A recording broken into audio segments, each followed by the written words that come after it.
हरितालिका तीज व्रत कथा।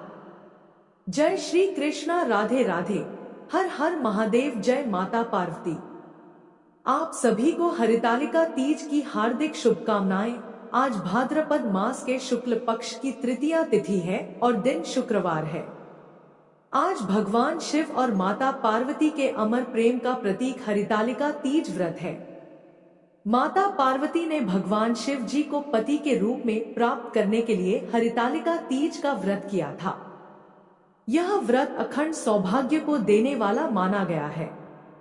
महिलाएं आज के दिन अपने पति की लंबी आयु के लिए निर्जला व्रत रखती हैं और कुंवारी कन्याएं भी मनपसंद वर की प्राप्ति के लिए यह व्रत रखती हैं।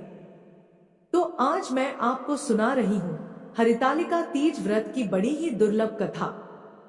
इस कथा को पूरा सुनने से हमारी समस्त मनोकामनाएं पूर्ण हो जाती हैं। तो आप लोग बड़ी ही श्रद्धा और प्रसन्नचित मन से इस कथा को पूरा अवश्य सुनिएगा। सूत जी ने कहा है, शौनक आदि महर्षि गण मदार के फूलों से सजे हुए केशवाली दिव्य वस्त्रों से विभूषित पार्वती जी को तथा मुंडमाला में सुशोभित शिवजी को जो दिगंबर रहते हैं, ऐसे शिवजी को मैं बार बार प्रणाम करता हूँ।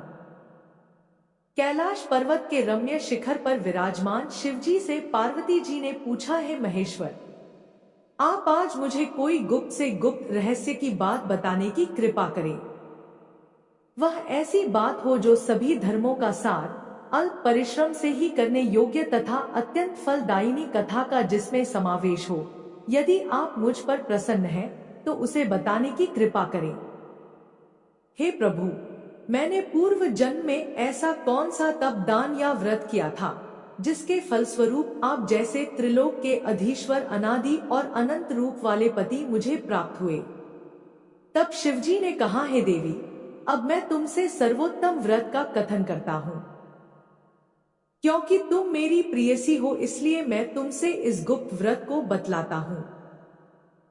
जिस प्रकार ताराओं में चंद्र, ग्रहों में सूर्य, चारों वर्णों ब्राह्मण, क्षत्रिय, वैश्य और शूद्र में ब्राह्मण, देवों में विष्णु, नदियों में गंगा, पुराणों में महाभारत, वेदों में सामवेद और इंद्रियों में मन श्रेष्ठ है, उसी प्रकार पुराणों एवं वेदों का सर्वस्व उसी प्राचीन व्रत का मैं तुमसे कथन करता हूँ।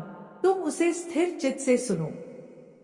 पूर्व काल में जिस व्रत को तुमने किया था, उसी के प्रभाव से तुमने मेरी पत्नी का स्थान प्राप्त किया है।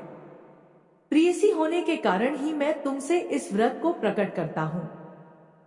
भाद्रपद मास के शुक्ल पक्ष हस्त नक्षत्र से युक्त तृतीया तिथि के दिन इस व्रत का अनुष्ठान करने से त्रिविधता, दैहिक, दैविक, भौतिक एवं समस्त पाप से स्त्रियां मुक्त हो जाती हैं। हे देवी, पूर्व काल में इस महाव्रत को तुमने हिमालय पर्वत पर किया था।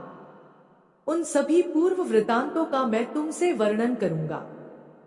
तब पार्वती जी ने कहा, हे नाथ, मैंने इस उत्तम व्रत को किस प्रकार किया था, उन सभी वृतांत को मैं आपके मुख कमल से श्रवण करना चाहती हूँ। तब शिवजी बोले, पर्वतों में श्रेष्ठ हिमालय नामक एक पर्वत है जो अनेक प्रकार की भूमि तथा विविध वृक्षों से परिव्याप्त है। उस पर्वत पर अनेक प्रकार के पक्षी, मृग, देवगण, गंधर्व, सिद्धचारण प्रमुदित मन से विचरण करते हैं एवं गंधर्वगण निरंतर गान किया करते हैं। उस पर्वत की चोटी स्फटिक बिल्लौर नामक एक विशेष प्रकार की मणि है। स्वर्ण, मणि और मूंगों से सुशोभित है। यह पर्वत आकाश के समान ऊंचा है। उसकी चोटियां सदैव बर्फ से ढकी रहती है तथा गंगा का निरंतर निनाद होता रहता है। हे पार्वती, तुमने अपने बाल्यावस्था में जिस प्रकार की कठोर तपस्या की थी, मैं उसका वर्णन करता हूँ। भगवान शिव कहते हैं, हे देवी, तुमने 12 वर्षों तक नीचे को मुख और ऊपर को पैर करके तपस्या की थी। तुमने माघ के महीने में कंठ तक जल में निवास कर, वैशाख मास के प्रखर धूप में पंचांगिनी सेवन कर, श्रावण मास में घर से बाहर वर्षा में भीग कर मेरी तपस्या निराहार रहकर की थी। तुम्हारे इस उग्र तप को देखकर तुम्हारे पिता हिमवान बहुत ही दुखित एवं चिंतित हुए। वे तुम्हारे विवाह के विषय में चिंतातुर हो गए कि ऐसी तपस्विनी कन्या के लिए वर कहां से उपलब्ध हो सकेगा। ऐसे ही समय में ब्रह्मपुत्र नारद जी आकाश मार्ग से तुम्हारे पिता के पास आए। तुम्हारे पिता ने उन मुनि श्रेष्ठ की अर्घ पाद आसन आदि देकर पूजा की। हिमवान ने कहा, है मुनिवर, आप अपने आने का कारण बताइए, क्योंकि परम सौभाग्य से ही आप जैसे महानुभावों का आगमन होता है। उत्तर में नारद मुनि ने कहा, है पर्वतराज, आप मेरे आने का कारण जानना चाहते हैं तो सुनिए। मुझे भगवान विष्णु ने आपके पास संदेशवाहक के रूप में भेजा है और कहा है कि अपनी इस कन्या रत्न को किसी योग्य पुरुष के ही हाथों में अर्पित करें। संपूर्ण देवों में वासुदेव से बढ़कर अन्य कोई देव नहीं है, इसलिए मेरी भी यही राय है कि आप अपनी कन्या भगवान विष्णु को सौंपकर जगत में यशस्वी बने। नारद जी की बात सुनकर हिमालय ने कहा, यदि भगवान विष्णु ने इस कन्या को ग्रहण करने की स्वयं इच्छा की है तो मुझे कोई आपत्ति नहीं है, क्योंकि आपकी सम्मति है, इसलिए अब आज से इस संबंध को निश्चित ही समझिए। हिमवान द्वारा इस प्रकार का निश्चयात्मक उत्तर पाकर नारद जी उस स्थान से अंतर्ध्यान होकर शंख चक्र गदा एवं पद्मधारी भगवान विष्णु जी के पास उपस्थित हुए। उन्होंने हाथ जोड़कर प्रणाम करते हुए विष्णु भगवान से कहा, हे देव, मैंने आपका विवाह संबंध पर्वतराज हिमवान की पुत्री से निश्चित कर दिया है। उधर हिमवान ने प्रसन्न होकर तुमसे कहा कि हे पुत्री, मैंने तुम्हारा विवाह भगवान विष्णु के साथ निश्चित कर दिया है। पिता द्वारा विपरीत आर्थक वाक्य सुनकर तुम अपनी सखी के घर चली गई और वहीं भूमि पर लेटकर अत्यंत विलाप करने लगी। तुम्हें रुदन करता हुआ देखकर तुम्हारी सहेली ने तुमसे पूछा कि हे देवी, तुम अपने दुख का कारण मुझे बताओ, हम सभी निसंदेह आपका कार्य पूरा करेंगे। सखियों द्वारा आश्वासन पाकर तुमने उत्तर दिया कि हे सखी, आप सभी सुनिए, मेरी इच्छा महादेव जी के साथ विवाह करने की है, परंतु मेरे पिता ने मेरी इच्छा के विरुद्ध कार्य किया है, अर्थात उन्होंने श्री हरि विष्णु जी के साथ मेरा विवाह करने का नारद जी को वचन दे दिया है। इसलिए सखियों, अब मैं अपने शरीर का निश्चित रूप से परित्याग करूंगी। तब तुम्हारी बात सुनकर तुम्हारी सखियों ने कहा, तुम घबराओ नहीं, हम और तुम दोनों ही किसी ऐसे घनघोर वन में निकल चलेंगे जहां पर तुम्हारे पिता ना पहुंच सके। इस प्रकार की गुप्त मंत्रणा करके तुम अपनी सखियों के साथ निर्जन वन में पलायन कर गई। कुछ समय पश्चात तुम्हारे पिता ने पास पड़ोस के प्रत्येक घरों में तुम्हारी खोज की, किंतु तुम्हारा कहीं भी पता ना लगा। तुम्हारे पिता ने तुम्हें ना पाकर मन में संदेह किया कि कहीं किसी देव दानव किन्नर आदि ने मेरी पुत्री का अपहरण तो नहीं कर लिया है। वे इस सोच में भी डूब गए कि अब मैं नारद जी को क्या जवाब दूंगा, क्योंकि मैंने उनसे विष्णु जी के लिए पुत्री के विवाह का वचन दिया था। अब मैं उपहास का पात्र बनूंगा। ऐसे सोचते सोचते वे घबराकर मूर्छित हो गए। जब वे मूर्छित अवस्था से बाहर हुए तो सभी लोग उनके समीप एकत्रित होकर उनसे पूछने लगे कि हे पर्वतराज, आप अपनी मूर्छित अवस्था का कारण मुझे बताइए। कुछ स्वस्थ होने के बाद हिमालय ने उन लोगों से कहा कि मेरी कन्या का किसी ने अपहरण कर लिया है, अथवा हो सकता है किसी विषधर सर्प ने डस लिया हो, अथवा हो सकता है किसी सिंह व्याघ्र आदि हिंसक पशु ने भक्षण कर लिया हो। यही मेरे दुख का कारण है। ना जाने मेरी पुत्री कहाँ चली गई, अब मैं क्या करूं? ऐसा कहते हुए हिमालय इस प्रकार कांपने लगे जैसे किसी प्रचंड आंधी में वृक्ष हिलने लगते हैं। तब तुम्हारे पिता तुम्हारी खोज में भयानक जंगल के भीतर अग्रसर हुए। इधर तुम तो पहले से ही अपनी सखियों के साथ उस भीषण वन में जा चुकी थी। उस स्थान पर एक नदी प्रवाहित हो रही थी, वहां एक गुफा भी थी। तुमने उसी गुफा में जाकर आश्रय लिया और निराहार रहकर मेरी बालू की मूर्ति बनाई जो शिव पार्वती सहित थी, और इस मूर्ति की तुमने स्थापना की। जब भाद्रपद मास के शुक्ल पक्ष की तृतीया हस्त नक्षत्र से युक्त आई, तब तुमने उस दिन रात्रि में जागरण कर गीत वाद आदि के साथ मेरा भक्ति पूर्वक पूजन किया है। हे प्रिय, तुम्हारे द्वारा की गई उस कठिन तपस्या एवं व्रत के प्रभाव से मेरा सिंहासन चलायमान हो उठा। और जहां तुम सखियों के साथ थी उस स्थान पर मैं जा पहुंचा। मैंने तुमसे कहा कि हे वराने, मैं तुमसे अत्यंत प्रसन्न हूँ, तुम मुझसे अपना इच्छित वर प्राप्त कर लो। तब उत्तर में तुमने कहा कि हे देव, यदि आप मुझसे प्रसन्न हैं, तो आप मुझे पति रूप में प्राप्त हो। मैं तथास्तु ऐसा ही हो कहकर पुनः अपने कैलाश पर्वत पर आ गया। मेरे चले जाने के बाद तुमने प्रातः काल नदी में स्नान कर मेरी स्थापित मूर्ति का विसर्जन किया। इतना करने के बाद तुमने अपने सखियों के साथ व्रत का पारण किया। उसी समय तुम्हारे पिता हिमालय भी तुम्हें खोजने हुए उसी जंगल में आ पहुंचे, किंतु वन की गहनता के कारण चारों ओर ढूंढने पर भी तुम्हारा कुछ भी अता पता न लगा। अब तो वे निराश होकर भूमि पर गिर पड़े। पुनः उठने के बाद हिमालय ने 2 कन्याओं को सुप्त अवस्था में देखा। उन्होंने निकट आकर तुम्हें गोद में उठा लिया और रुदन करने लगे। रोते रोते ही उन्होंने तुमसे पूछा कि तुम इस घनघोर जंगल में किस प्रकार आ पहुंची। पिता की बात सुनकर तुमने उनसे कहा कि हे तात, मैं अपना विवाह शिवजी के साथ करना चाहती थी, परंतु मेरी इच्छा के प्रतिकूल आपने विष्णु भगवान से मेरा वैवाहिक संबंध स्थिर कर दिया था। इसी कारण रुष्ट होकर मैं अपनी सखियों के साथ घर का परित्याग कर इस भीषण वन में चली आई। हे तात, यदि आप मुझे घर ले जाना चाहते हैं तो मुझे महादेव जी से विवाह करने की आज्ञा दीजिए। मेरा ऐसा ही दृढ़ निश्चय है। तुम्हारे इस दृढ़ संकल्प को जानकर तुम्हारे पिता ने ठीक है कहा और वे तुम्हें अपने साथ घर वापस ले गए। घर पहुंचने पर मेरे साथ तुम्हारा पानी ग्रहण हुआ। उसी व्रत के प्रभाव से तुमने अचल सौभाग्य प्राप्त कर लिया। मैंने आज तक इस व्रत का कथन किसी से नहीं किया है। हे देवी, तुम अपनी सखियों के द्वारा अपना हरण की गई, इसीलिए इस व्रत का नाम हरितालिका पड़ा। इसके बाद पार्वती जी ने कहा, हे प्रभु, आपने इस व्रत के नाम का तो निरूपण कर दिया, अब इसके विधान तथा महात्म्य का वर्णन भी कीजिए।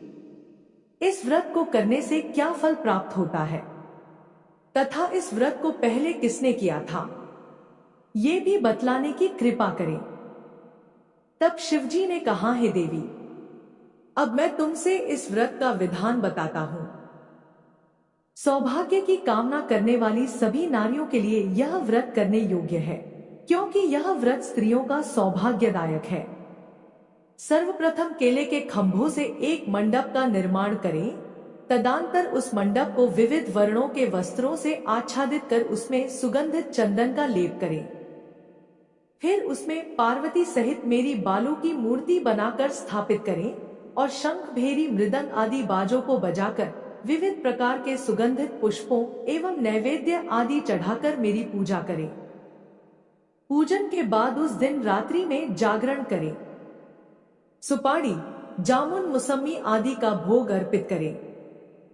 नारियल के जल से अभिषेक करें। 5 मुख वाले शांति स्वरूप एवं त्रिशूलधारी शिव को मेरा नमस्कार है, ऐसा कहकर नमन करें। नंदी, भृंगी, महाकाल आदि गणों से युक्त शिव को मेरा नमस्कार है तथा सृष्टि स्वरूपिणी प्रकृति रूप शिव की कांता पार्वती को मेरा नमस्कार है। हे सर्वमंगल प्रदायिनी, जगन्मय शिव रूप कल्याण दायके, शिव रूपे शिवे, शिव स्वरूपा तेरे तथा शिवा के निमित्त एवं ब्रह्मचारिणी स्वरूप जगतदात्री के लिए मेरा बार बार प्रणाम है। हे सिंह वाहिनी, आप भवताप से मेरा उद्धार करें। हे महेश्वरी, आप मेरी संपूर्ण इच्छाएं पूर्ण करें। हे मातेश्वरी, मुझे राज्य, सौभाग्य, धन सब प्रदान करें। इस प्रकार कहकर मेरे साथ तुम्हारी पूजा स्त्रियों को करनी चाहिए। विधिवत कथा श्रवण करने के पश्चात सामर्थ्य के अनुसार ब्राह्मण को अन्न, वस्त्र एवं धन प्रदान करें। उसके पश्चात भूसी दक्षिणा देकर संभव हो तो स्त्रियों को आभूषण आदि भी दे। इस सौभाग्य वर्धिनी पुनीत कथा को अपने पति के साथ श्रवण करने से नारियों को महान फल की उपलब्धि होती है। हे देवी, इस विधि से जो स्त्रियां इस व्रत को करती हैं, उन्हें 7 जन्मों तक राज्य, सुख एवं सौभाग्य प्राप्त होता है। व्रत के दिन जो नारी अन्न का आहार ग्रहण करती है, वह 7 जन्म तक संतानहीन एवं विधवा होती है। जो स्त्री उपवास नहीं करती वह दारिद्री पुत्र शोक से दुखी एवं झगड़ालू होती है तथा नरक वास करके दुख भोगती है। जो नारी इस व्रत के दिन भोजन करती है उसे सूकरी, दुग्धपान करने से सर्पणी, जल का पान करने से जोंक अथवा मछली, मिष्ठान भक्षण करने से चींटी आदि योनि में जन्म लेना पड़ता है। अनुष्ठान की समाप्ति पर नारियों को चाहिए कि वह चांदी, सोना, तांबे अथवा इन सभी के अभाव में बांस की डलिया में वस्त्र, फल, पकवान आदि रखकर दक्षिणा के साथ ब्राह्मण को दान करें। अंत में दूसरे दिन व्रत का पारण करें। जो नारियां इस विधि से व्रत का अनुष्ठान करती है वे तुम्हारे समान अनुकूल पति को प्राप्त कर इस लोक में सभी सुखों का उपभोग करती हुई अंत में मुक्ति प्राप्त करती हैं। इस कथा के श्रवण कर लेने से ही स्त्रियां हजारों अश्वमेध यज्ञ एवं सैकड़ों वाजपेय यज्ञ के करने का फल प्राप्त करती हैं। हे देवी, मैंने तुमसे इस सर्वोत्तम व्रत का कथन किया जिसके करने से करोड़ों यज्ञ का फल सहज ही प्राप्त होता है। अतः इस व्रत के फल का वर्णन सर्वथा अकथनीय है। हर हर महादेव, जय माता पार्वती। अब आइए सभी मनोकामनाओं को पूरी करने वाली भगवान शिव और माता पार्वती की इस चमत्कारी कथा का श्रवण करते हैं। एक गांव में भगवान शिव का परम भक्त ब्राह्मण रहता था। पंडित जी जब तक रोज सुबह ब्रह्मा मुहूर्त में उठकर नित्य कर्मों से निवृत्त होने के पश्चात भगवान शंकर का पूजन नहीं कर लेते थे तब तक उन्हें चैन नहीं पड़ता था। जो कुछ भी दान दक्षिणा में आ जाता उसी से पंडित जी अपना गुजारा करते थे और दयालु इतने थे कि जब भी कोई जरूरतमंद मिल जाता तो अपनी क्षमता के अनुसार उसकी सेवा जरूर करते थे। इसलिए शिवजी के परम भक्त ब्राह्मण देवता गरीबी का जीवन व्यतीत कर रहे थे। पंडित जी की इस दानी प्रवृत्ति से उनकी पत्नी उनसे नाराज तो थी किंतु उनकी भक्ति परायणता को देखकर उनसे अत्यधिक प्रेम करती थी। इसलिए वह कभी भी उनका अपमान नहीं करती थी। साथ ही अपनी जरूरत का धन वह आस पड़ोस में मजदूरी करके जुटा लेती थी। एक समय ऐसा आया जब मंदिर में दान दक्षिणा कम आने लगी, जिससे पंडित जी को आर्थिक तंगी का सामना करना पड़ा। घर की मूल आवश्यकताओं की पूर्ति न होने के कारण ब्राह्मणी दुखी रहने लगी। इसी तरह दिन बीतने लगे। एक दिन महाशिवरात्रि का दिन आया। उस दिन भी पंडित जी हमेशा की तरह ब्रह्मा मुहूर्त में उठकर नित्य कर्मों से निवृत्त होने के लिए नदी की ओर चल दिए। संयोग से उस समय उस रास्ते से पार्वती जी और शिव जी गुजर रहे थे। अचानक से पार्वती जी की नजर उस ब्राह्मण पर पड़ी। आज पंडित जी महाशिवरात्रि को लेकर इतने उत्साहित नहीं थे जितने की अक्सर हुआ करते थे। पार्वती जी को बात समझते देर नहीं लगी। उन्होंने शिव जी से कहा, भगवान, यह ब्राह्मण देवता प्रतिदिन आपकी उपासना करते हैं, फिर भी आपको इसकी चिंता नहीं है। पार्वती जी की बात सुनकर शिव जी बोले, देवी, अपने भक्तों की चिंता मैं नहीं करूंगा तो और कौन करेगा। पार्वती जी बोली, हे स्वामी, आपने अब तक इस ब्राह्मण की सहायता क्यों नहीं की। तब शिव जी बोले, देवी, आप निश्चिंत रहिए, अब तक उसने जितने बिल्व पत्र शिवलिंग पर चढ़ाए हैं वही बिल्व पत्र आज रात्रि में उसे धनपति बना देंगे। यह बातचीत करके पार्वती जी और शिव जी तो चल दिए, किंतु संयोग तो देखिए, उसी समय उस रास्ते से एक व्यापारी गुजर रहा था। उसने छुपकर भगवान शिव जी और माता पार्वती जी का वार्तालाप सुन लिया। व्यापारी ने अपना दिमाग चलाया और सोचने लगा, अगर बिल्व पत्र से ब्राह्मण धनपति हो सकता है तो फिर मैं क्यों नहीं हो सकता। यही सोचकर वह ब्राह्मण के घर पहुंच गया और ब्राह्मण से बोला, पंडित जी, आपने अब तक जितने भी बेल पत्र शिव पूजन में चढ़ाया है वह सब मुझे दे दीजिए, बदले में मैं आपको 100 स्वर्ण मुद्राएं दूंगा। पंडित जी ने अपनी पत्नी से पूछा तो वह बोली, पुण्य का दान ठीक तो नहीं है, किंतु अगर आपका मन करे तो दे दीजिए। हमें धन की जरूरत है, इसलिए दे दीजिए। पंडित जी ने सारे बिल्व पत्र बोरे में भरकर सेठ जी को दे दिए। बिल्व पत्रों का बोरा लेकर सेठ जी पहुंच गए मंदिर और शिवलिंग पर चढ़ाकर देखने लगे कि कब शिवजी कृपा करेंगे और कब वह और धनपति बन जाएगा। प्रतीक्षा करते करते सेठ जी को आधी रात हो गई। सेठ जी चमत्कार देखने के लिए बहुत उतावले हो रहे थे। आखिर में तीसरा प्रहर गुजरने के बाद सेठ जी के सब्र का बांध टूट ही गया और क्रोध में आकर सेठ जी शिवलिंग को झकझोरने लगे। फिर अचानक ही चमत्कार हुआ। सेठ जी के हाथ शिवलिंग से ही चिपके रह गए। उन्होंने बहुत प्रयास किया किंतु हाथ हिले तक नहीं। थक हार कर सेठ जी शिव जी से क्षमा याचना करने लगे तो शिव जी बोले, हे लोभी सेठ, जिस ब्राह्मण से तूने यह बिल्व पत्र खरीदे हैं उसे 1000 स्वर्ण मुद्राएं दे, तब जाकर तेरे हाथ छूटेंगे। प्रातः काल जब पंडित जी पूजन के लिए आए तो उन्होंने देखा कि सेठ जी के हाथ शिवलिंग से चिपके हुए हैं और सेठ जी रो रहे हैं। पंडित जी ने सेठ से पूछा तो सेठ बोला, पंडित जी शीघ्रता से मेरे बेटे को 1000 स्वर्ण मुद्राएं लेकर मंदिर आने को कहिए। पंडित जी ने सेठ के बेटे को बुलाया और सेठ ने वह स्वर्ण मुद्राएं ब्राह्मण को दिलवा दी। तब जाकर सेठ के हाथ शिवलिंग से छूटे। यह देखकर पार्वती जी शिव जी से पूछती हैं, हे नाथ, आपने अब तक अपने भक्त को कोई धन नहीं दिया। शिव जी बोले, देवी मेरे पास कहाँ धन है जो मैं दूंगा, किंतु मेरा भक्त अब गरीब नहीं है, यह तुम स्वयं देख लो। जैसी कृपा भगवान शिव और माता पार्वती ने उस ब्राह्मण पर की, ऐसी ही कृपा भगवान हम सब पर करें। बोलिए शंकर पार्वती भगवान की जय। अब अंत में अखंड सौभाग्य की प्राप्ति हेतु सुनिए भगवान शिव और माता पार्वती की कथा।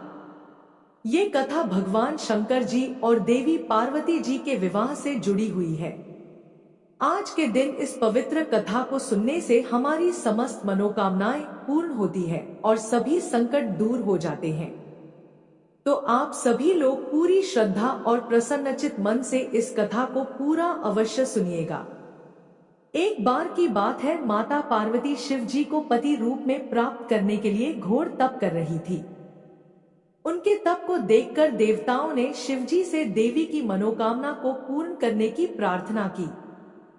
शिव जी ने पार्वती जी की परीक्षा लेने के लिए सप्तऋषियों को भेजा। सप्तऋषियों ने शिव जी के सैकड़ों अवगुण गिनाए पर पार्वती जी को महादेव के अलावा किसी और से विवाह मंजूर नहीं था। विवाह से पहले सभी वर अपनी भावी पत्नी को लेकर आश्वस्त होना चाहते हैं, इसलिए शिवजी ने स्वयं भी पार्वती जी की परीक्षा लेने की ठानी। भगवान शंकर प्रकट हुए और पार्वती जी को वरदान देकर अंतर्ध्यान हुए। इतने में पार्वती माता जहां तप कर रही थी वहीं पास के तालाब में मगरमच्छ ने एक लड़के को पकड़ लिया। लड़का जान बचाने के लिए चिल्लाने लगा। पार्वती जी से उस बच्चे की चीख सुनी नहीं गई। द्रवित हृदय होकर वह तालाब पर पहुंची। देखती है कि मगरमच्छ लड़के को तालाब के अंदर खींच कर ले जा रहा है। लड़के ने देवी को देखकर कहा, मेरी ना तो माँ है, ना बाप, ना कोई मित्र, माता आप ही मेरी रक्षा करें। पार्वती जी ने कहा, है मगरमच्छ इस लड़के को छोड़ दो। मगरमच्छ बोला, दिन के छठे पहर में जो भी मुझे मिलता है उसे अपना आहार समझकर स्वीकार करना मेरा नियम है। ब्रह्मदेव ने दिन के छठे पहर इस लड़के को भेजा है, मैं इसे क्यों छोड़ूं? पार्वती जी ने विनती की, तुम इसे छोड़ दो, बदले में तुम्हें जो चाहिए वह मुझसे कहो। मगरमच्छ बोला, एक ही शर्त पर मैं इसे छोड़ सकता हूँ। आपने तप करके महादेव जी से जो वरदान प्राप्त किया है, यदि उस तप का फल मुझे दे दो तो मैं इसे छोड़ दूंगा। पार्वती जी तुरंत तैयार हो गई।